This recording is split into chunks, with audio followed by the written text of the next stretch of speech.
Hello and welcome to Politics Theory Other.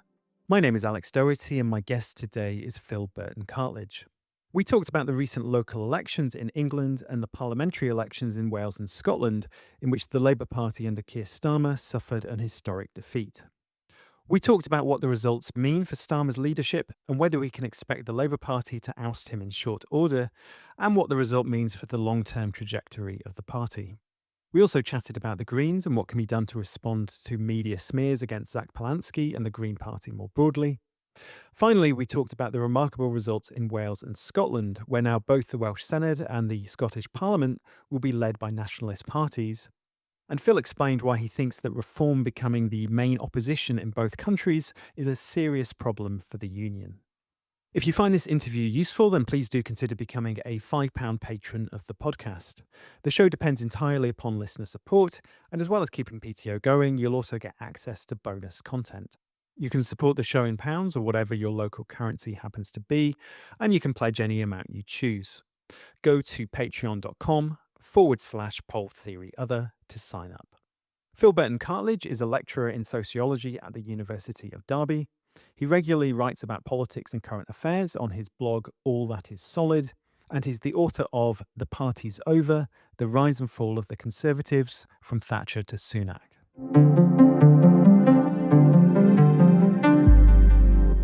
So Phil, at the time of recording, Keir Starmer's Labour have lost control of more than 25 councils and more than 1,000 council seats in England. We'll come on, of course, to Labour's absolutely dire performance in Wales and Scotland a bit later. But it does seem that some of the most apocalyptic projections for England that suggested Labour could lose over 2,000 council seats hasn't been borne out. And some Starmer supporters and the few remaining media outriders are on that basis arguing that Starmer should remain in office. What's your take on the result? Could you put it in some historical context and explain just how bad a result it was for the Labour Party? Sure. This result for Labour is catastrophic. There's no kind of way to sort of finesse the numbers that came through yesterday. To put things in historical context, the previous Labour record holder for losing seats was Jim Callaghan in 1976, so 50 years ago.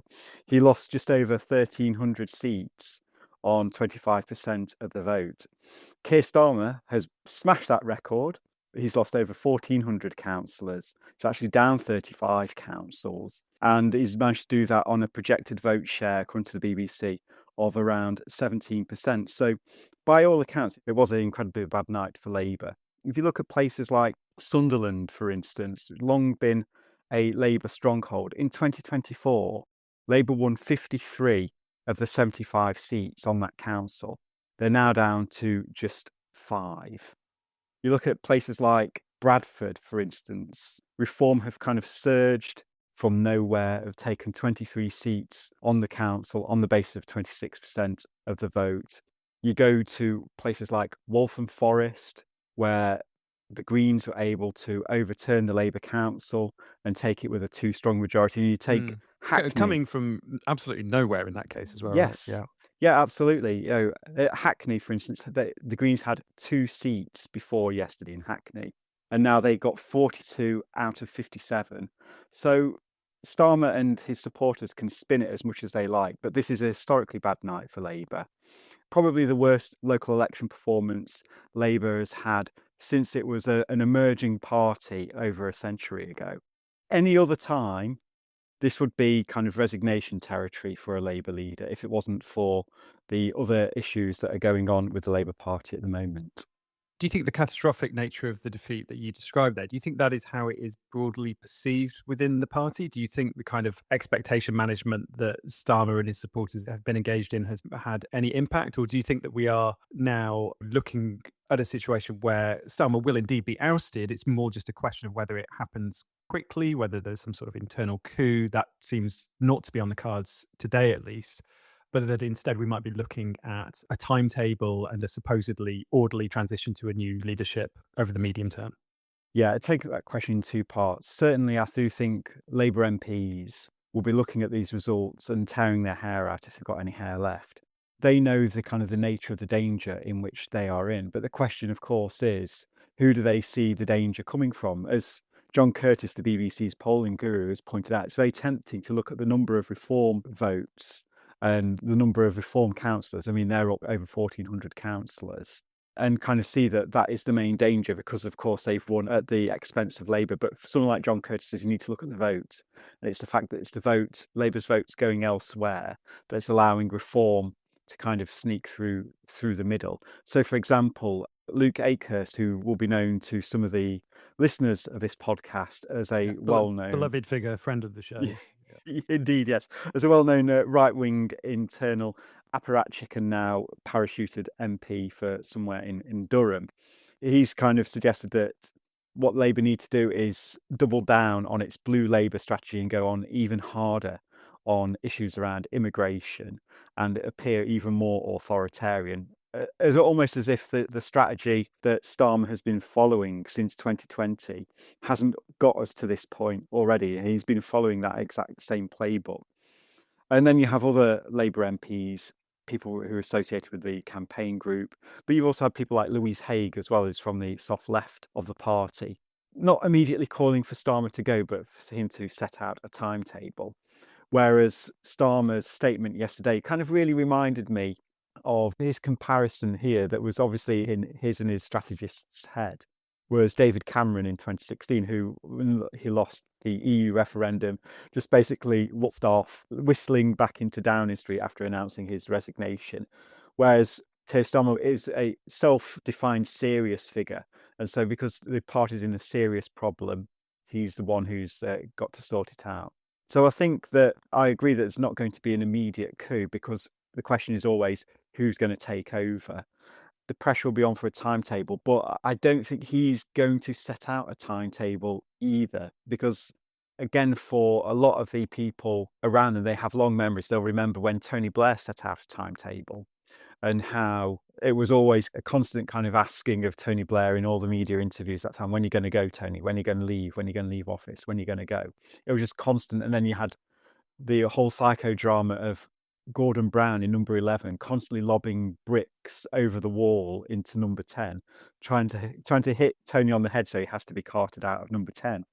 I think Starmer is very wary of that kind of scenario as well. So if there is going to be a timetable, it will be privately agreed. It will not be made public. It will not even be publicised to Labour MPs, but he'll kind of drop hints that he will go at some point in the future in private meetings with Labour MPs. Yeah, and I suppose if we see a less fractious party at some point, that might be some indication that such a deal has been made.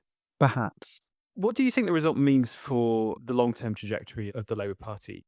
Is their time as one of the dominant parties now over? Do they face the sort of marginalisation that the old Liberal Party experienced? I don't think that kind of marginalisation is necessarily on the cards, but again, a lot of it depends on how Labour respond to this defeat. It seems that Keir Starmer, again, in his statement yesterday, he responded it with what the centrists like to call deliverism. The idea that people aren't voting Labour or punishing Labour because they're impatient for change and they're impatient for Labour to deliver. And there's no kind of sense that people are actually not interested in what Labour is delivering. And so I think that for Labour to get itself out of this hole, obviously it does need to change its leader. But more importantly than that, it needs to change its policies as well. And I know there's always this debate about, Labour swinging to the left and so on. But I don't even think Labour does need to kind of suddenly come out and say, right, we're going to introduce right to buy for private rentals, or, we're going to put up the minimum wage to £15 an hour, which of course is now the Green Party's policy. I think that they've got to kind of develop a sort of a programme that puts, to use their phrase, working people at the centre of that programme. That also means not kind of going off on wild goose chases around scapegoating people, hitting people on welfare reform and so on. It needs to adopt a little bit of populism as well, because people know that the cost of living crisis, they feel it every day.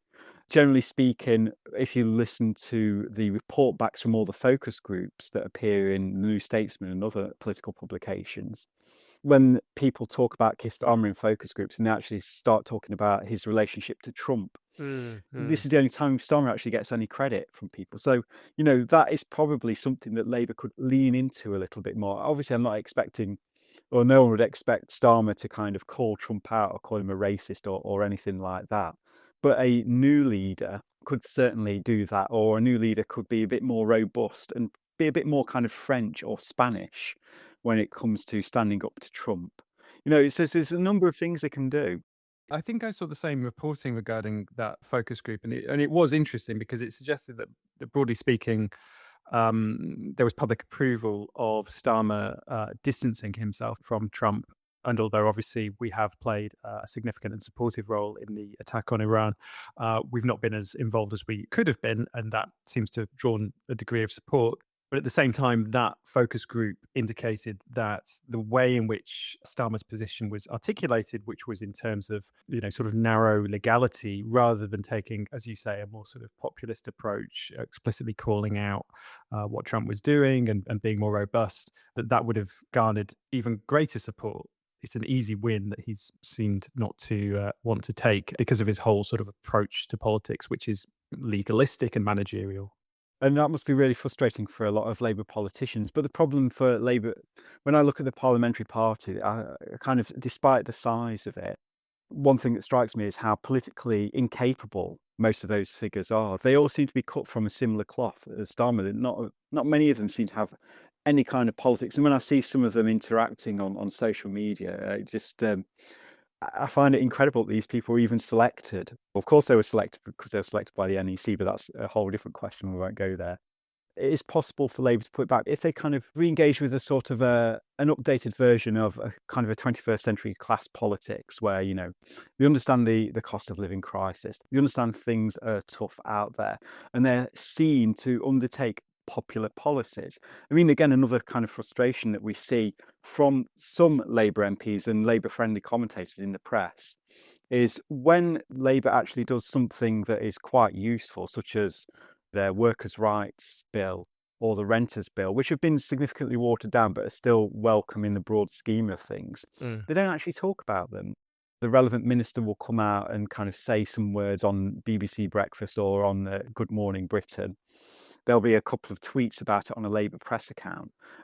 That's more than just a comms strategy. That's a real political problem, because if it was just a comms issue, then it would have been fixed by now. But the fact that it keeps happening time and time again suggests there's a kind of a real political malaise in the Labour Party, or a kind of a sort of an intentional decision to downplay the positive things they do for whatever reason.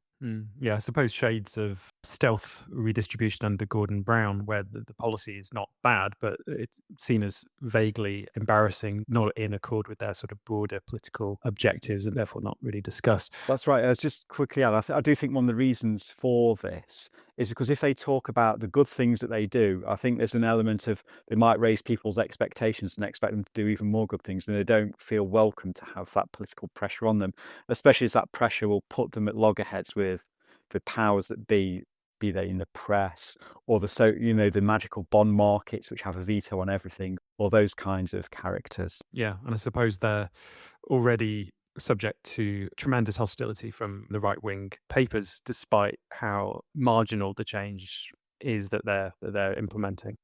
Turning to reform for a second, so Nigel Farage and Reform made sweeping gains, of course, in the elections, but it has been suggested that the result shows the limits of the party's appeal, with national vote share projections showing Reform garnering about 26% of the vote. And of course, local elections tend, as you've written about, tend to favour right wing parties whose supporters are more likely to be older. And we know that older voters are, in turn, more likely to vote. What's your view? Do you think we are looking at the ceiling of Reform's appeal or not? Obviously, a lot of it will depend on events, dear boy. It depends on it depends on what happens over the coming year. But it does seem that they have bumped that ceiling and have declined ever since. And of course, part of the problem that Reform have got, their chief strength is also their chief weakness, which of course is Nigel Farage. And it does seem that the scandal that has kind of erupted over the last fortnight, where it was found that Farage received a £5 million personal gift from a crypto billionaire just before he stood for Parliament in 2024 and didn't declare it, which is, of course, against the rules because you're supposed to declare all donations and all gifts for a year before you actually enter Parliament. That I think is going to come and bite him, especially as he has made no secret of the fact he's very enthusiastic about crypto and has kind of fronted a number of organisations, including his own investment in Kwasi Kwarteng, the former Tory Chancellor's crypto firm, as well. There's also issues around Reform accepting a £200,000 donation from JCB. JCB, big construction manufacturers here in Britain. All of a sudden, Reform have kind of been plastering JCB's pothole fixing machines all over their council literature. And plus, there's a slow burn scandal over Nigel Farage's house. Like, his partner bought this £800,000 house in his constituency in Clacton, and no one knows where the money comes from. And she herself is apparently from a relatively modest background. So there is those questions always hanging over Farage, and they could damage him in the long run.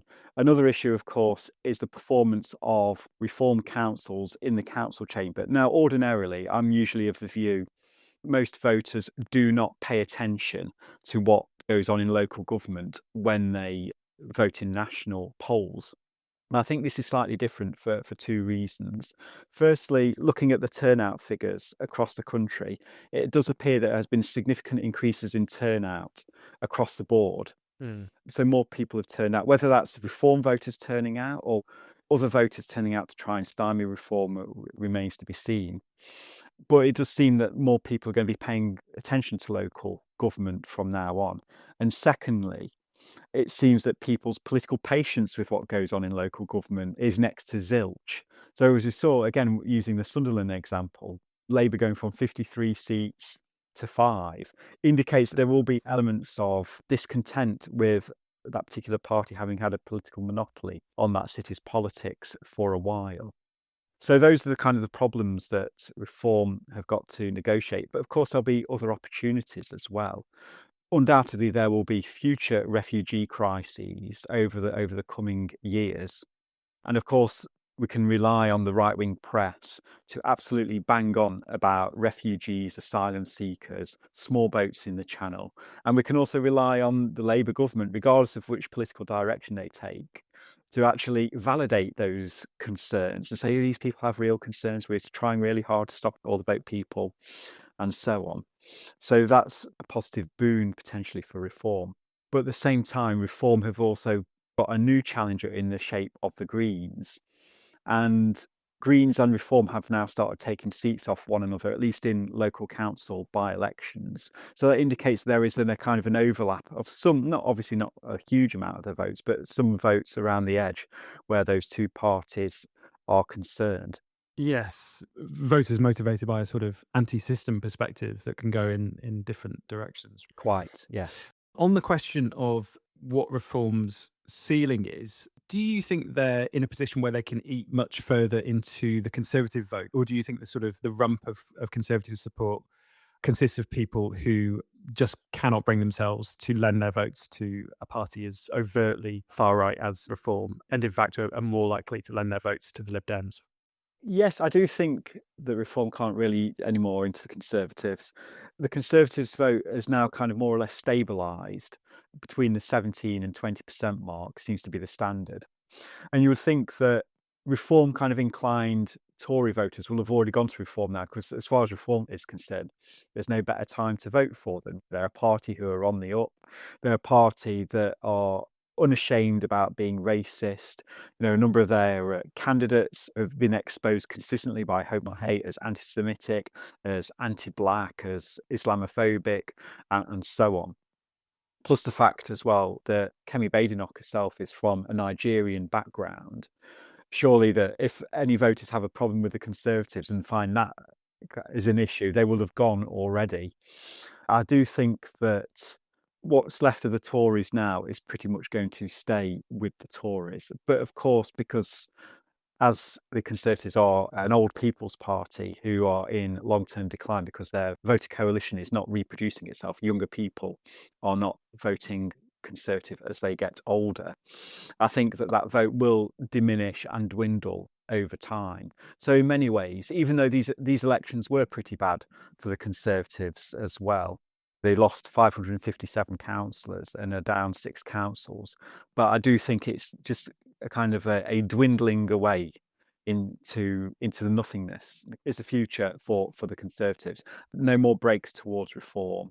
But again, I suppose one of the dangers for the Conservatives as well is that if Kemi Badenoch continues to kind of push the we're right wing, we're going to be even more authoritarian than these other people are, there is a danger of losing yet more of its softer Tory support towards the Liberal Democrats, especially now the Lib Dems have now kind of taken umbrage at the fact that the Greens have kind of emerged and are battling it out for them as the kind of the third party in British politics.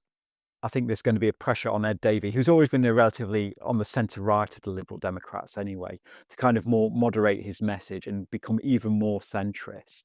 And we saw that with an interview that he gave the other day where he kind of made the faux comparison of Nigel Farage with Zack Polanski as they're both being Yeah, the populists and both being twin equally extremes. dangerous. That's right. Yeah, that's right. And so there is scope there for the Liberal Democrats to scoop up disenchanted Tories if the Tories go too far in the reform direction. We'll come on to the Greens in a second, but just in terms of the vote share that the various parties are able to command. So we're in this situation where Reform are around about 25-26% of the vote. Other parties in the high teens. I mean, what does this mean? Do you think for sort of democratic legitimacy and the first past the post system? Because we're now seeing situations where councils are being elected where the party that will be running the council is on upwards of about 20% of the vote, but below 30. What do you think the consequences of that might be? Well, I mean, if we had a sensible politics, the consequences would be a change of the voting system. But as you know, we do not have a sensible politics in this country. I think that we're still going to continue to see these kinds of perverse results up until the general election and into the general election if nothing changes. I don't think that even Labour MPs who are staring down the barrel of extinction, there's some of those Labour MPs who've worked all their lives to get into the House of Commons. They're going to get a 4 or 5 year stint and then they're going to be out and that'll be it. They've worked all their lives just for that 5 year stint. I don't think they're going to be happy about. But even then, would they go down the road of going for a kind of a more proportional system? And the problem that exists is a lot of Labour MPs won't, because firstly, they still, maybe some of them think that they'll be all right on the night anyway, and that the people who currently vote Greens or Liberal Democrats in large number will come back to Labour to keep reform out. But I think that argument is now done, and I don't think anyone's accepting that apart from Labour MPs themselves. Because the perspective was always that people are happy to register protest votes during local elections, but they will then, Yeah. as you say, come home come the general election. But that's, in your view, no longer the case. No, I don't think that's the case. And I think part of the problem here for Labour is the fact that they have acted as effectively a reform-light government in many ways, particularly around issues of asylum and immigration, but also scapegoating minorities, letting universities go to the wall, all of these sorts of issues that people who might protest in kind of second-order elections, who would normally come home to a first in a proper general election, they're done now. And the second thing that I think a lot of the Labour MPs have got a problem with is because Labour as a political machine is actually quite unsophisticated. And we saw this throughout the course of Starmer's leadership before he entered into Downing Street, how the left were defeated in the Labour Party, not through political argument, but through shenanigans, as in through kind of bureaucratic exclusions, expulsions, witch hunt campaigns, and so on. If you build a party on that basis, kind of an idea around ideological conformity of there not being much in the way of discussion or debate in that party, that means that if you have to enter into a proportional system which is based on having to negotiate with other parties to form coalitions, as is standard in the various continental systems, that a lot of people in the Labour Party are just not up for that. They're not up for that because they lack the political sophistication. And also there is a certain sectarianism is part and parcel of the Labour Party identity that, we're the progressive party, we're the voice of the left, we're the voice of working people's aspirations, no one else is, that's our political monopoly. And so to even consider negotiating with others to their left, which of course they would have to in the case of, say, a Labour Green coalition, is just anathema to them. And I Would don't. you sorry, Phil, would you Mm. extend that to Andy Burnham, who seems to have made some indication that he might consider revisiting the electoral system and seems at least somewhat less sectarian in his inclinations? I mean, whether that's a temporary thing or not.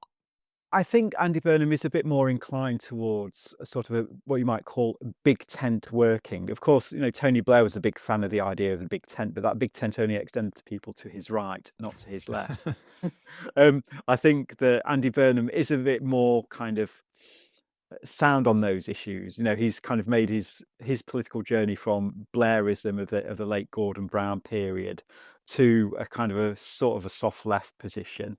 And so he's had to accommodate himself with all kinds of interesting people that exist within mainstream, the kind of the new think tank cum campaign group that he's associated with. And of course, he has his own sort of idea, doesn't he? He has Manchesterism, which seems to be kind of everyone working together and pulling in the same direction. It just seems a very kind of a fluffy kind of ideology that is encompassing of everyone. So I think he would be more open to it. But the question that Andy Burnham faces is that, firstly, assuming that he's able to get into Parliament, which of course is no mean feat in and of itself, is that he's going to be faced with a parliamentary Labour Party, many of whom do not share his fluffy Manchesterist aspirations. And so that might be a real problem for him. I do think that perhaps, unless some other figure emerges, all roads to Labour renewal lie through Andy Burnham and him adopting a softer left programme that could kind of win over large numbers of people that Labour have so far shown lack of interest in courting and have downright abandoned. But getting to that position is going to be incredibly difficult. So, as we've touched on, the Greens achieved their best ever result in local elections, but there is a sense that they might perhaps have done even better. And of course, the Green Party leader, Zack Polanski, has been subjected to what seems to have been a pretty effective smear campaign in the run up to the elections, which seems to have dented his personal popularity, according to the polls. And the fact of Polanski being Jewish has seemingly had very little effect in shielding him and the party more generally from accusations of anti Semitism, which were so significant in undermining the whole Corbyn project. What do you make of the Greens' performance, and what do you think can be done to improve their cut through, given the highly hostile media environment that the Greens, or any left party for that matter, have to operate in? So I think the Greens have done really, really well. Again, for the same reasons that I outlined in my recent piece on my blog about differential turnout. The fact that the Greens managed a projected vote of 18% in a set of elections where the Green Party core vote, i.e. younger people, working age people, are less likely to turn out than older people who favour right-wing parties. The fact that they did so well under those circumstances indicates that the support for the Greens in the country is probably a bit higher than the 18% that was registered here. So I still think there's a lot for the Greens to play for. In terms of how to deal with the anti-Semitism crisis, the problem is that it's gone from a party of 70,000 to 225,000 in record quick time. And that means there are a lot of people who have all kinds of, let's say, colourful views have ended up in the Green Party. And that also means as well that a lot of local parties are just not equipped to deal with a mass influx. So whereas in the case in 2015, where Labour was founded as a mass party, and when you had a huge influx of people in many constituency parties, the administration was sufficiently strong as to kind of block out a lot of those people. Because the Greens has an incredibly decentralised structure, I think a lot of local parties are finding it really hard to kind of cope with this influx of new people and what it means, and the change of campaigning habits, change of organisation habits, and also the change in the urgency that this kind of mass influx requires to consolidate that membership and turn them out in an effective ways, means that people with kind of bizarre views, racist views, conspiratorial views will slip through the net when it comes to council selections. So I think what the Greens need to do is obviously take any complaints about anti-Semitism seriously. Also, local parties need to be vigilant about the people who put themselves forward for selection. I remember when I was involved in council selections for the Labour Party, and the vetting that people went through there was next to non-existent. Kind of the only vetting question was, Have you engaged in anything in the past that could come back and embarrass the party? And Hmm. of course, people say no. You take that at face value because you haven't necessarily gone through their social media. This was a bit before social media was a massive thing, but even so, I do think people need to be prepared for that. I do think local parties need beefing up. They need to be more stringent when it comes to selections to ensure that people with conspiratorial mindsets or anti-Semitic mindsets are wheedled out when it comes to council selections.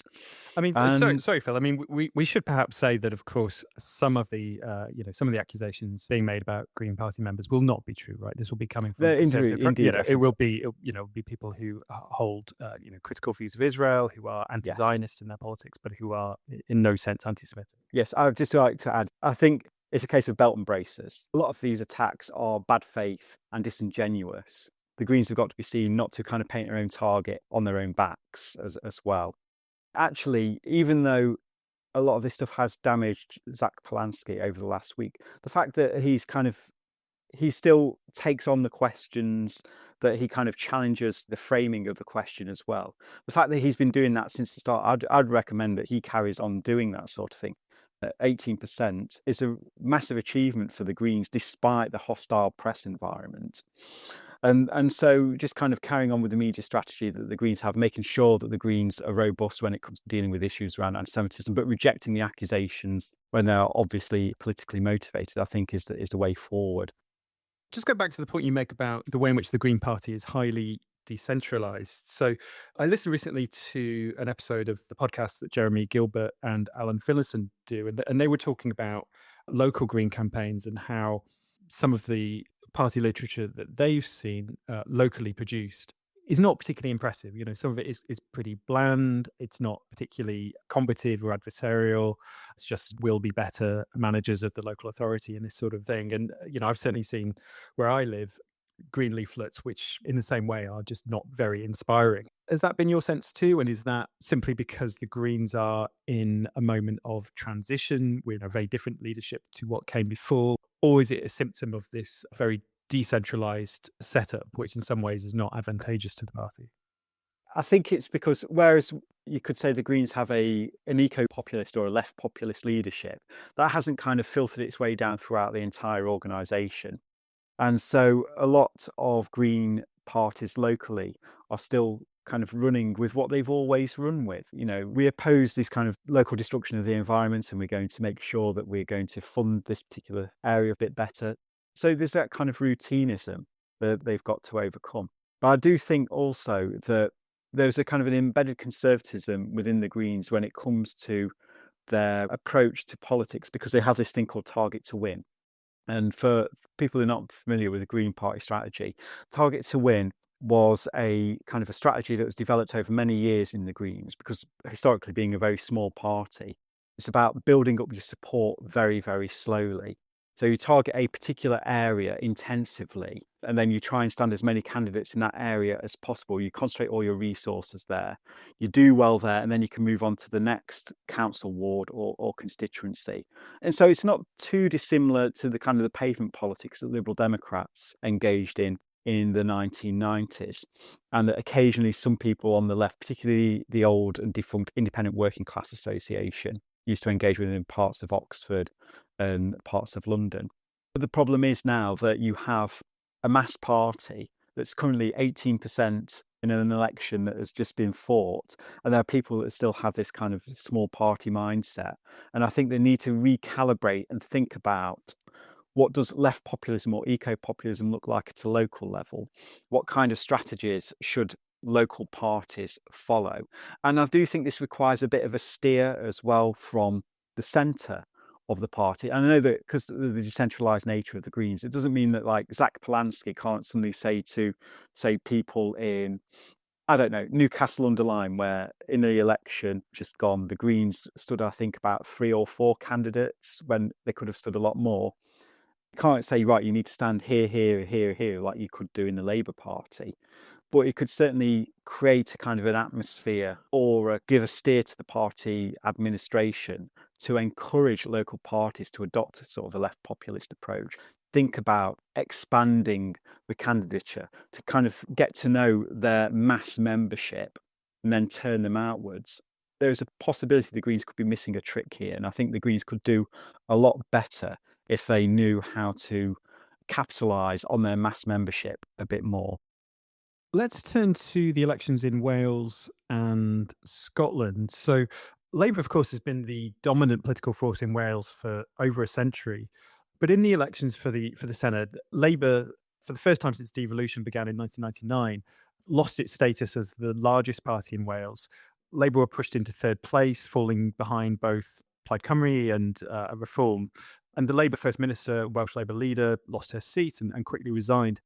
Why do you think Labour's results in Wales, obviously a historic heartland for the party, were quite so disastrous, with the vote share even lower than many had expected? And do you see any way back for the party in Wales? I mean, another congratulations to Keir Starmer for taking the Labour Party to a new low. I think there's a combination of two things. The unpopularity of the Welsh Labour government. They've run Wales now since 1999. And so I suppose there was an element of fatigue there. There's a kind of an idea that they were a bit authoritarian, didn't listen, weren't fully engaged. When it comes to like the cost of living crisis, for example, in South Wales, there doesn't seem to be much in the way of concern about how to address those kind of issues. Of course, you've had issues around the further decline of manufacturing, particularly in South Wales. Issues around transportation remain a big problem. And it just seems that after 20 odd years of Labour being in charge, that, well, it might as well give someone else a try because they haven't done what they said that they were going to do. Mm. And And so, I and this is, suppose, sorry, Phil. And I suppose also another problem they face now is the problem of double incumbency, right? It's one thing to be in charge in Wales when there's a Conservative government in yes. Westminster, which allows you to sort of position yourself in an adversarial manner. But when you're tied to an extremely unpopular Labour leadership in Westminster, then your troubles are even greater. And when we've seen that also, of course, in Scotland, where despite his efforts to distance the Scottish Labour Party, Anna Sauer and Scottish Labour have been heavily punished. Yeah, that's right. I mean, if you look back at 2021, you think about before the Senate elections, then, Mark Drakeford was seen as a sort of a dead man walking in many ways in Labour circles. But then he did unexpectedly really well in Wales, again, partly because he was able to oppose Welsh Labourism to Westminster Toryism. Mm. Welsh Labour seems to have been quite rudderless, really. And that Morgan, who is the new First Minister, who's since she's lost her seat, she was the first female leader of Labour in Wales, and she's gone. But what was her policy legacy? What did they do? And this is the problem that they had in their election. You can look at reform and you can see that, reform stand for something, whether you agree with that or not. You can look at Plaid Cymru, you can see that they stand for something as well. And it's quite interesting when you think about Plaid Cymru, they did not also massively push the independence button for Wales. No, no. Rather, it was, we are a social democratic alternative to the stuff we're seeing from Labour in Westminster and in Cardiff. Vote for us. And of course, people did. And they were also able to scoop up the bulk of the anti-reform vote as well. They were kind of, if you like, the left-wing condenser of opposition, of making sure that reforms stay out. Yes, obviously that dynamic perhaps sort of supercharged by the by-election result in Caerphilly, right, where they showed themselves to be the party that could defeat reform. Caerphilly mapped on directly to the results that we've seen on a Wales-wide basis. And it seems that the response of Labour to the Caerphilly by-election was just to look at what's going on and just thought, oh, it'll never happen, and just carry on. So there's that. And also I think there's part of the fact that for a lot of people in Wales as well, they feel that Westminster Labour just takes them for granted, that they've just seen them as a kind of a vote bin, basically, a place that will reliably return Labour in Cardiff and Labour to Westminster. And there's no alternative, and that's it. And of course, that has been proven completely false. And again, if this was normal times, the loss of Wales alone should cause a Labour leader to resign. Labour's results in Scotland were also worse than anticipated. It had been expected that Labour might even challenge for the role of the largest party. Instead, they finished pretty much in a dead heat for second place with Reform and recorded one of their worst performances since devolution began. Have you been surprised by the revival of the Scottish National Party, which has obviously experienced now years of internal struggles and a significant erosion of their support, but they seem to have been able to revive very substantially? Not really, because I suppose when we look at a lot of the political drama and the fragmentation of British politics, that fragmentation has really been taking place, at least in Scotland, on the unionist side rather than on the nationalist side. So the fact is, the SNP didn't do quite as well in terms of the popular vote as previously. Well, they did nowhere near as well as previously. But because they were able to keep their party united, the fact that attempts to kind of establish alternative pro-independence parties in the shape of Alex Salmond's ALBA, which has now wound itself up. No, they never amounted to a hill of beans, really. So, because they have a political monopoly on the nationalist side of politics in Scotland, plus again, they have the challenger dynamic working in their favour because they're not Labour, they're in opposition to the Westminster government. That certainly helped the SNP stay afloat, even if there might not be any kind of like huge enthusiasm for them. Again, the drama is all on the unionist side, where you have Anna Sawar, who not only lost his seat, but he beat the record for the worst performance of Labour in Scotland set by Anna Sawar in 2021. So I'm sure, he'll be quite happy to have that marked on his political gravestone. I suppose the danger for those who are interested in preserving the union in this country is in both Wales and in Scotland. It is now Reform who are the leading banner bearers of unionism. And so we've got a situation where extremism is explicitly linked with preserving the union, which can prove to be quite existential as far as the British state is concerned, because the British state requires widespread consensus and widespread legitimacy amongst a large number of people of a variety of political persuasions. And the fact that Reform, an explicitly racist party, the leading standard bearers for that unionism in those two countries, doesn't spell a great future for unionist politics. You've been listening to Politics Theory Other. If you've been enjoying PTO and finding it useful, then please do consider becoming a £5 supporter on Patreon. The show depends entirely on listener support, and if you sign up, you can access bonus content, including listener questions episodes with PTO guests. Go to patreon.com/poletheoryother to sign up.